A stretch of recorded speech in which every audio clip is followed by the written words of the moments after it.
So speaking of mirrors, the first kind of mirror that we're going to look at is what's called a plane mirror. Oh, I don't want that.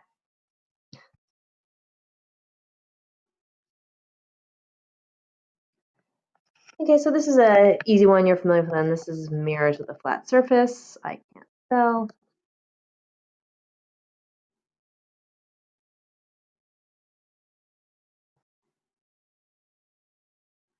Okay, try again. So this is a mirror with a flat surface. Most of the mirrors you interact with are flat mirrors, plane mirrors. And one thing with a plane mirror is a plane mirror reflects a ray from the object as if it were from behind the mirror.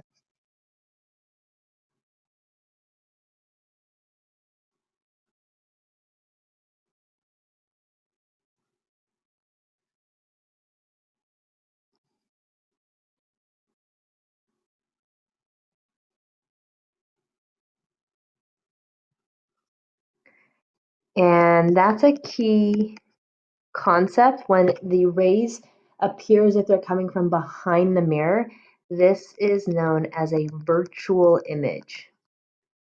Because there's nothing actually behind the mirror giving off those light rays. You couldn't go back there and you couldn't go over here in this area and see the actual object.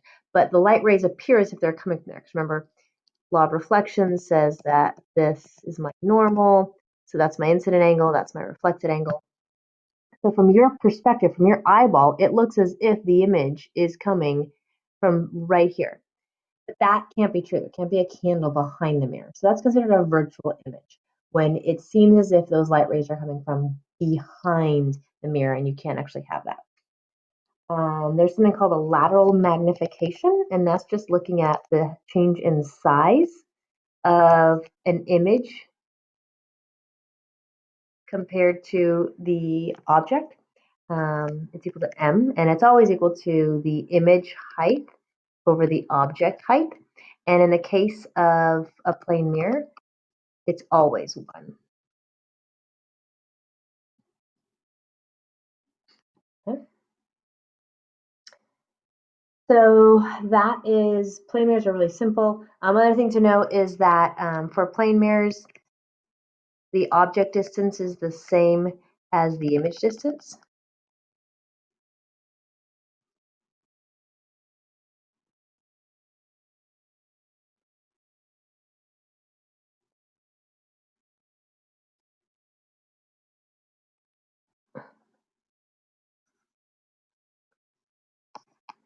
And so this is represented as SO is equal to SI.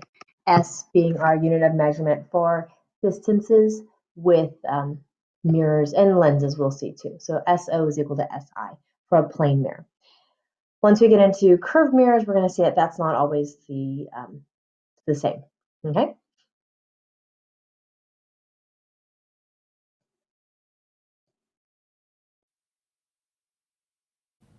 Okay, so this lecture is meant to introduce you to the ideas of spherical mirrors. We've already talked about the idea of a plane mirror, and that's pretty easy to understand because the light rays just hit it, reflect back off of it according to the laws of reflection. With a spherical mirror, it's a little bit harder to understand because our normal is not necessarily always going to be perpendicular to the object or just what the nice flat mirror. So in taking into account, the rules are a little bit different. So first I wanted to go over the 2 kinds of spherical mirrors you can have. A concave mirror is going to be a mirror whose curvature is caved in.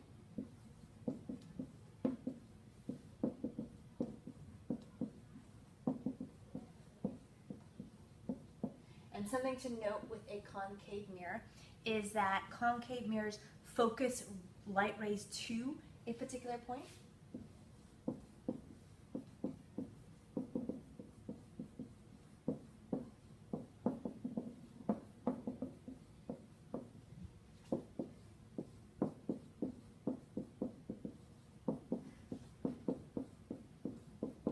And that particular point is called the focal point.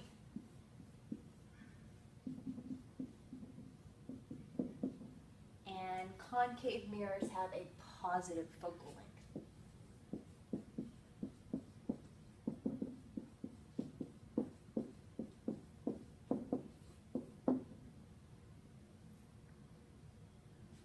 And concave mirrors essentially look like caved-in mirrors. So if you had like a spoon, if the spoon was kind of facing you like this, that would be the concave portion of the spoon. Convex mirrors are going to just be the opposite side. So this is going to be a mirror that is curved outwards.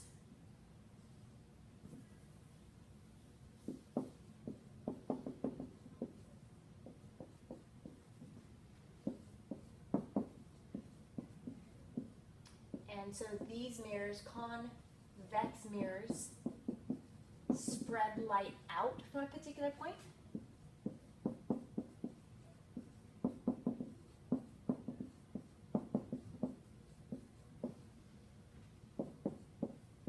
And again, that point is still called the focal point.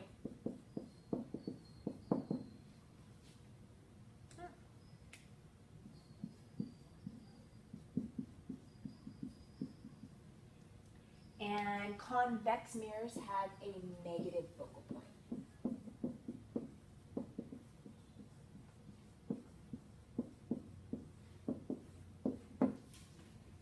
And convex mirrors is the same if you flip the spoon to their side, and so you're looking at the back of a spoon.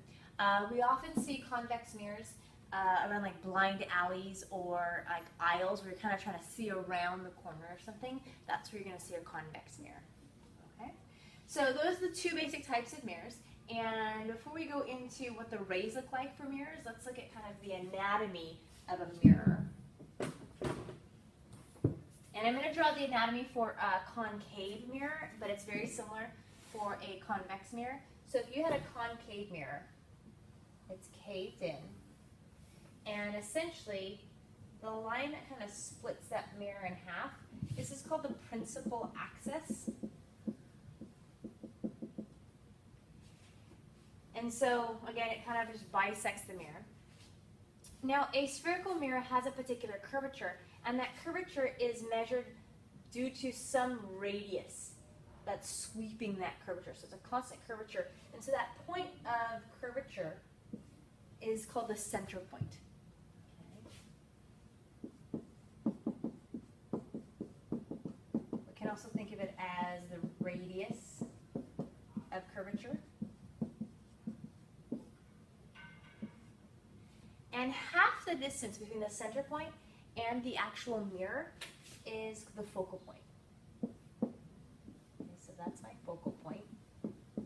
So this is the point that I was saying that if I were to shine light into this mirror, it would reflect off that mirror and come back towards where that focal point is.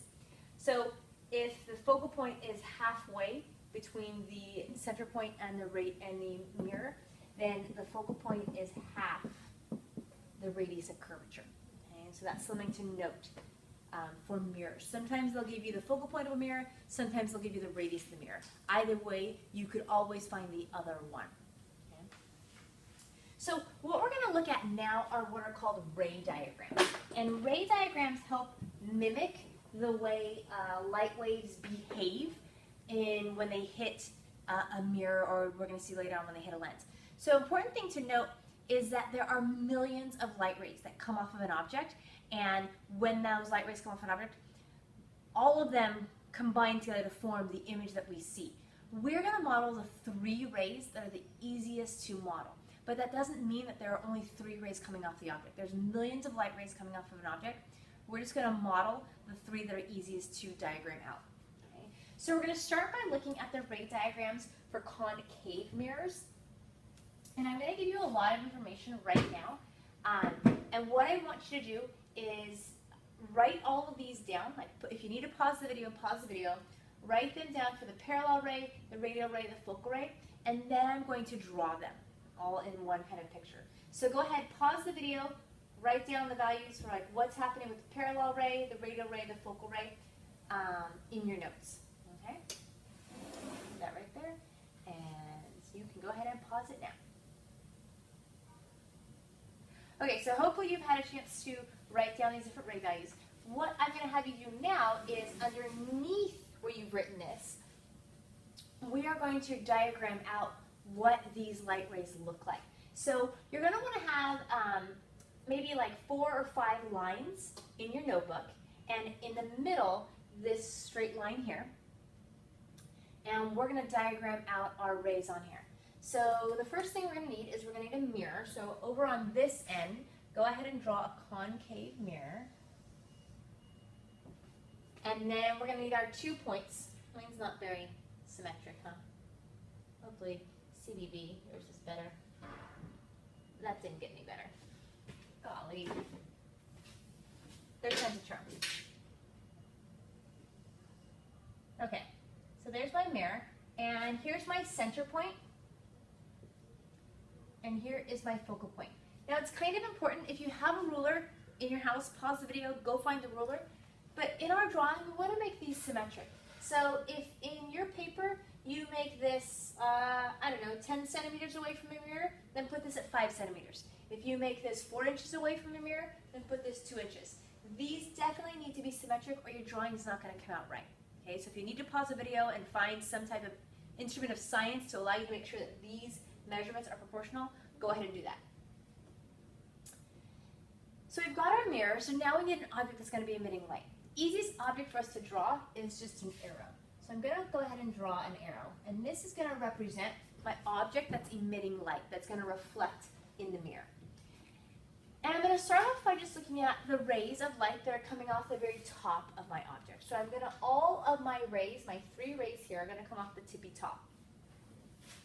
So I'm just going to go through and read what my rays are and diagram them out. So the first ray is the parallel ray, and I am going to do this in different colors. Again, if you would like to have different colors, pause the video, get some different colors. It's helpful to signify the different rays in different colors. So it says the parallel ray, the incident ray is parallel to the axis, it hits the mirror and reflects the focal point. So what that means is my initial light ray that's coming off the tippy top of my object, it's going to go parallel to this axis. So as best as I can, I'm going to draw that parallel. Oh, it's okay.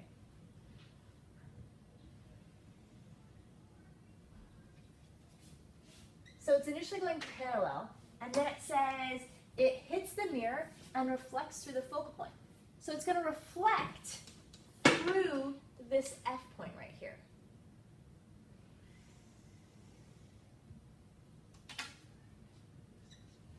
So that's my parallel ray. My second ray, which is called the radial ray or the central ray. I like calling it the central ray, but I think your textbook calls it the radial ray, so I want to be consistent with your textbook. It says that the incident ray passes through the center point, hits the mirror, and reflects back to the center point. So again, my ray is going to emanate from this tippy top point of my object. It's going to pass through the center point. So I'm going to line up my ruler with the center point.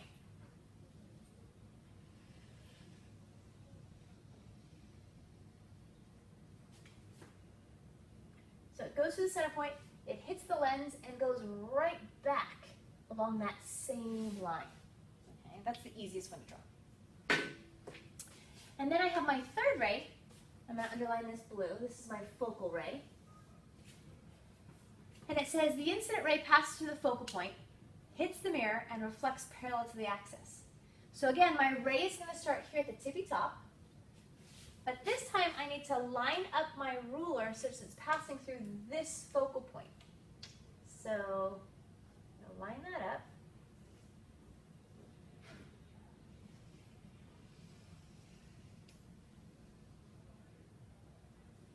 So that's my focal ray.